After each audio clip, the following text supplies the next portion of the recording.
We're gonna go to Kubu Island.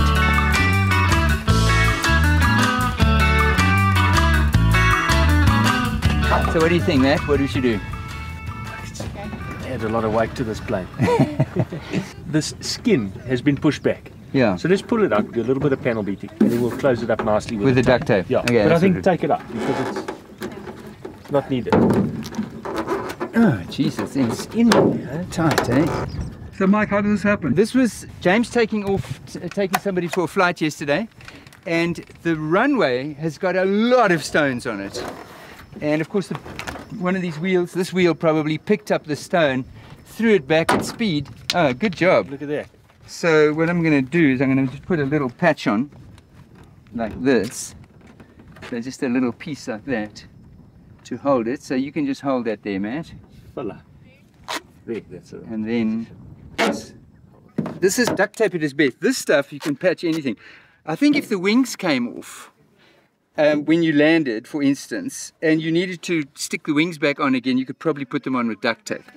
Yeah, you know, you need to be able to, if you're flying small light aircraft in and out of rough strips with stones or with trees or with bushes or something, you often have to do a little bit of work on the plane, and then you have to patch it.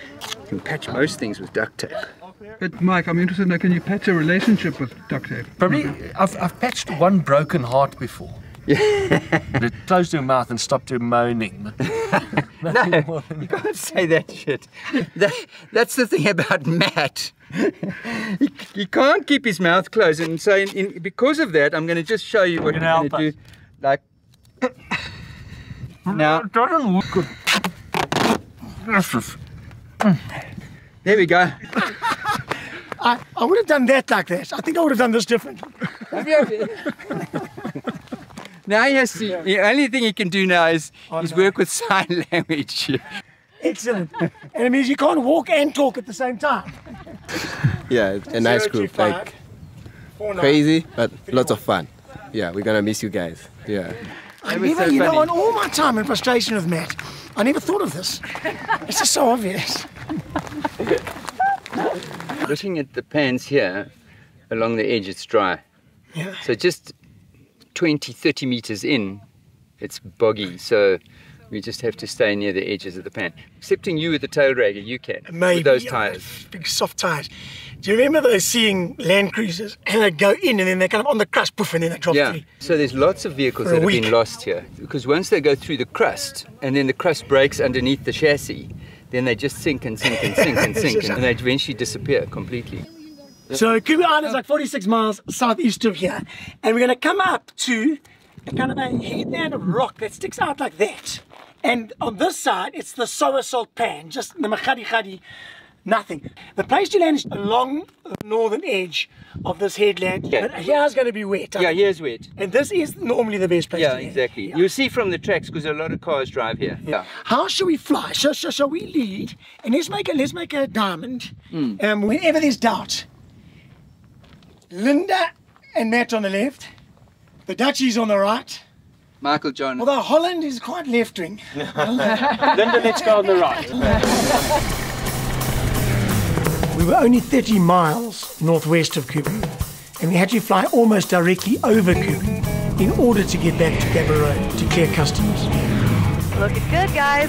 But you cannot fly past Kubu Island without dropping in to pay tribute. Matt, look at us. Very unladylike of you.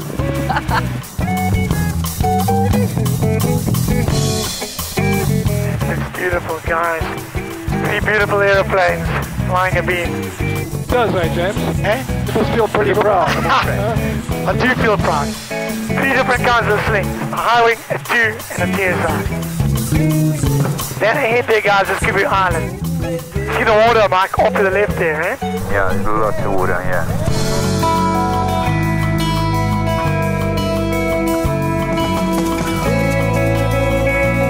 There's water at the end, like actually at the end of the runway, there's a little thing and they put stones to stop people driving.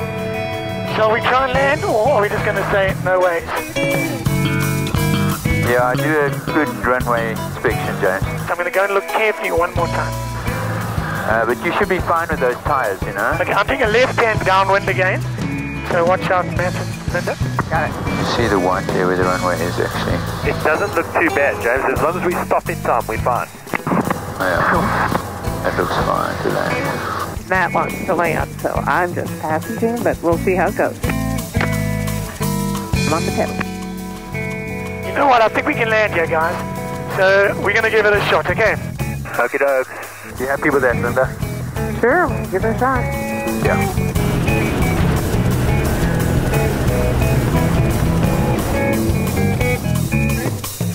And we are down. It's hard as hell, actually. It's absolutely fine here. Taxi behind and come and park where I'm on deep landing. Cool. We're turning around for the circuit and we'll land. Looks pretty short to me. Going slow and land, but you must, there's some rocks. You think that's too fast? I think so. Sorry. I go. Rudder. It's gonna go around. Okay, we got it. Let's pull up again. Let's pull up.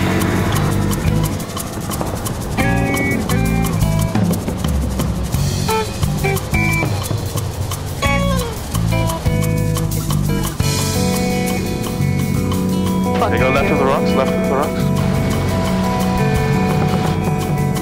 Oh, right.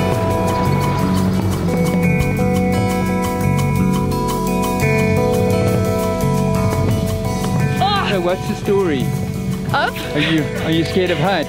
I'm terrified of heights, which is crazy because I'm a pilot, but as soon as I'm on top of something that's still attached to the ground, I get the heebie-jeebies. You know, they actually did research on that. They said, as long as you're not attached to the ground, you can have a fear of heights. That's a fear of flying, and I don't have a fear of flying.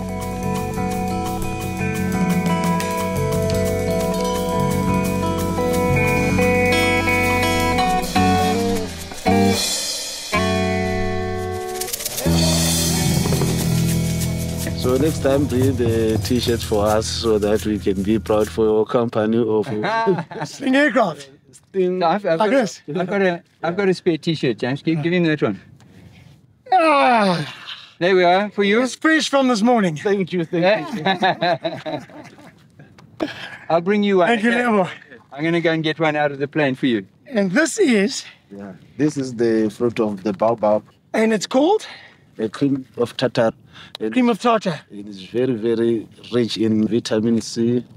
When we compare it to the oranges, 10 times than 10 times as much vitamin C. vitamin C. And it's a tart taste. Yeah.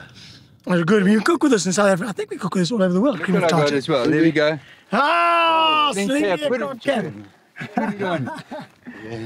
And this one, you see the airplane? Yeah. Okay, you should put it on. Put it on. Let's see. Guys, come on. This is not Joburg to Oshkosh, eh? That's this trip. This one flew. The Sling High Wing Grand Tour. Yeah. Almost over.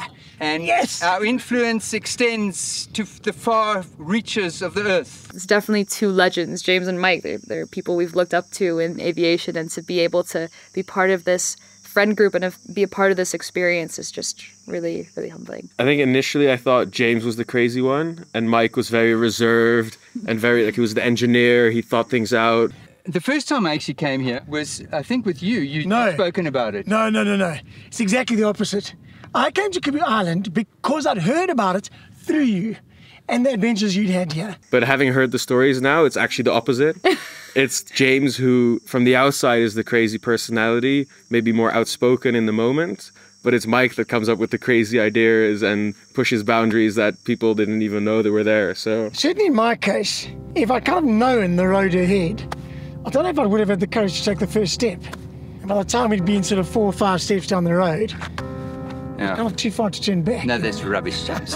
Absolute rubbish. They're both such different characters, and I think they really feed off of each other and give each other energy, and it's really fun to be around and to experience and to see how well they work together. And they're like brothers in all the good ways. He's an adventurer at heart, right from the time he was a little pickaninny. And he's been doing stuff all his life. So, you know, he just gives me credit. Thank you, James. And it is special for me to bring other people here, like other people I love, because I feel like it's so soulful. And there's no question about it. There's no other place in the world anything like this. Yeah. So that's special. Come, let's go and get Matt. Let's go. Yeah.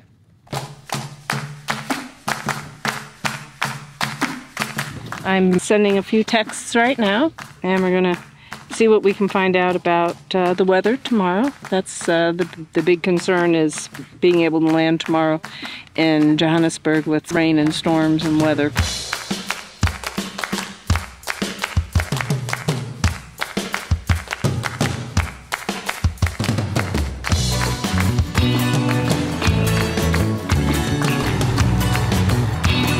We had hoped that we'd be able to camp at Kubu Island, but the weather was closing in so quickly that it was quite clear that if we did that, we would be caught unable to leave to Gaborone the following day.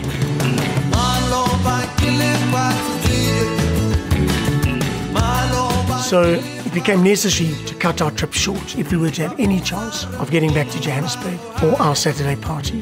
That's a big storm, huh? How amazing it is to be able to fly past a big storm like this and look at it. Very dramatic, lovely, yeah? Just skirting the horror. That's the beauty. And the beauty, says Lloyd. We're going to hold this altitude. Wow, the storm on the left here, the clouds right down. The airlines, we don't get closer than 20 miles to a storm like this. Oh, that's about 20 miles.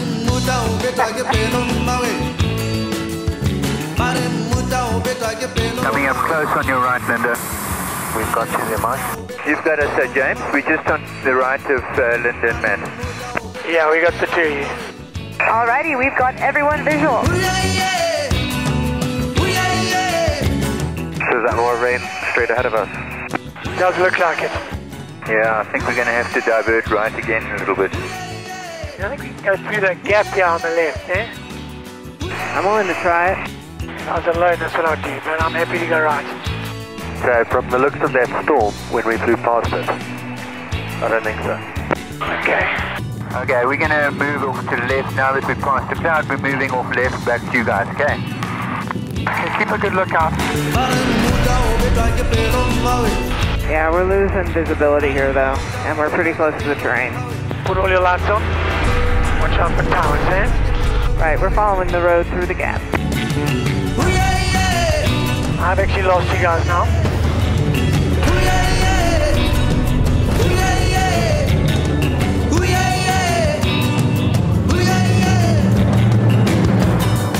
Okay, we're past the terrain, we're good. That was quite hairy, guys. Was it? Yeah. I wish you'd told me before. And approach to Uniform Tango Delta Romeo and Company. We have the field in sight, 6 miles out. We'll be turning left, downwind 08 shortly. Uniform Tango Delta Romeo and Company, 10 right, fly heading 260 degrees for left downwind. Thank you, turning now, 260 for left, downwind 08. Tango Delta Romeo and Company. From Tango Delta Romeo and Company, good afternoon. Good afternoon, we're flying to 5 miles out. About to turn final. Could we have landing instructions, please? Confirm you have the runway in sight? We all have the runway in sight, yes, and clear of cloud. You are all clear to land 08, surface wind is calm. Thank you very much. All clear to land. We'll do our own spacing and surface wind calm. Tango Delta Romeo and Company. Okay, dudes, you've all got that, right? Yep. James, if you come in quite close to me, I'll just move off to the right a bit. You can have lots of space on the left. Thanks, perfect. I'll tell you. Thanks, Mike.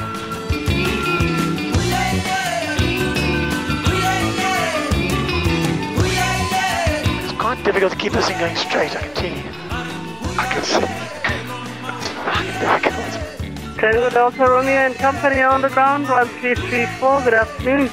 Thank you very much. Could we have parking either for an hour or overnight? We just need to look at the weather if we could. You're parked at the right place, number 1, the rest can follow. Thank you very much. You guys are so friendly. I know, nice people, eh? Guys, what you just witnessed is a lesson in how not to go flying. Best landing of the whole trip. It was the softest touch ever. And the weather? It would have been a lot less daunting if we were flying by ourselves, but because we're really with a group and flying formation, you have a lot more things to think about. But you know what?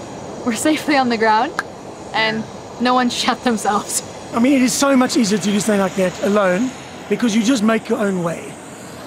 When you're 4 aircraft in close proximity, flying in and out of sections of cloud, the danger is that suddenly you all find yourself in cloud, and then you have no idea where everyone else is, and it becomes like a free-fall. Typically, the front plane pulls up, and the back plane's catching it. You try on the right plane, but you lose track of what's going on quite quickly. It is completely unacceptable to actually fly into cloud in a formation. You know, the air traffic control here wouldn't have let us come in if it was on the deck. They would have sent us away. Then we would have had to get away from the terrain and go out and find another runway somewhere to land on and wait until the weather cleared up. I mean, I think we all experienced pilots trying to make good decisions, but it was touch and go, just always. I was more worried about Sue being stressed out, you know. I've done this many times. And when you get close to terrain like that, then there's power lines, there's all sorts of things, but it was fine. I was just monitoring everything really closely, and the visibility was good. We could see where we were going, so I felt very comfortable, actually. Good. You managed your right, James. I said, although if you're going to look at that back wheel, you'll see what my kind of problem is. What's the matter with it? Oh man, that wheel's not in a good state. It's bent, the bearing is buggered, and it's just turning the plane left, and so fighting it. It's very difficult. I'm dismantling it to fix it. All I can say is thank God I've got Mike Blythe and Matt Cohen around. 2 Carden mechanics who with, you know, a fork, a shifting spanner and a hammer. And some lubrication. And you must never forget, the most important tool of a bush mechanic is a half brick. Because you don't fix anything with a half brick. It is a prototype after all. It is a prototype, but the problem is, you know, we still have to survive, so it can crash. We changed that wheel literally hours before we left. And that is, I mean, that's the game. And I am a test pilot. And so you got to do what you got to do, you know. Hey, how's it? Like, how's it?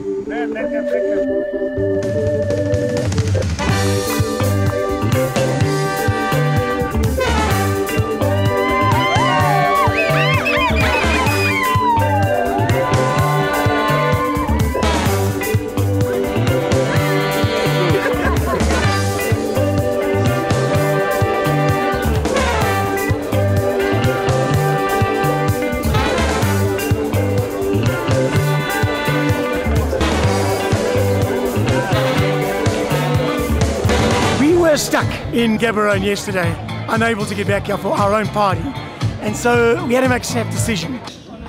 It's a turn of events at the last moment.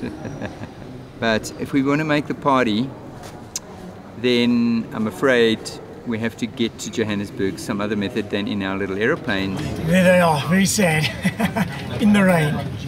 4 beauties waiting for us to come and get them when the weather's a little bit better. So what we did, Michael Blythe and I made a decision to cut our losses, get on an Airlink aeroplane, come home for the party, and go back and fetch our aeroplanes on Monday. Exactly.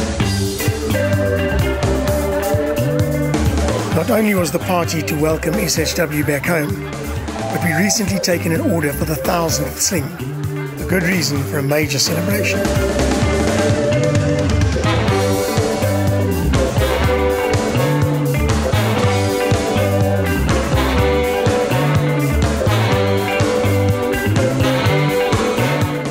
Wonderful to arrive back in Johannesburg with SHW 3.5 months after she departed, having flown more than the entire distance around the Earth. What a welcome. The staff who built her, and I think that for all of us, having flown such long distances with such uncertain outcomes, we had bonded incredibly closely with that squadron of aeroplanes. To arrive home safe, to have brought the aeroplane back in one piece, was just the most incredibly moving moment. The last stretch. Woo!